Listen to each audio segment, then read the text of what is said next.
আজকে এমন একটা বৌদিকে দেখাতে চলিস, সে ব্লাউজ কিনতে পারিনি বলে নিজের ফলোয়ারের থেকে ব্লাউজ কিনে দিতে বলেছে। তোমরা এই দেখো, আমিও দেখি আর কি হয় দেখি। তোমাদের কেন কথা বলি, তোমরা যে বললা যে বৌদি তোমার ব্লাউজ কিনে দেবো, ওটা ব্লাউজটা না বৌদি, তুমি ঠিকই বলেছো। আরে বন্ধুগুলো কই গেলে তোমরা? তোমরা 5-10 টাকা করে উঠিয়ে তাড়াতাড়ি বৌদিকে ব্লাউজ কিনে পাঠাও, না ডেলি ব্লগ আপলোড করতে পারবে না। আপলোড না হলে তোমরা দেখতেও পারবে না, তোমাদের তাহলে লস হবে। বুঝতে তো পারছি সব কিছু। যে বৌদি তোমার ব্লাউজ কিনে দেবো, ওটা ব্লাউজটা কবে দিবা?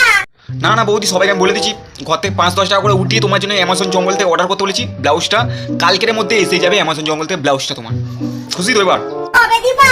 না ব্লাউজ দিলেই দেখো, দেখতে পাচ্ছ এসব কি দেখাচ্ছ এসব? আমি তো বললাম তোমাকে কালকে পাঠিয়ে দেবো ব্লাউজটা সবাইকে বলে।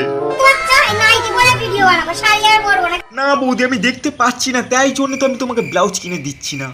আমরা না ব্লাউজ কিনে দিলে পরবে কি? তোমার তো বর তো আছে, বরকে তো বলতে পারো।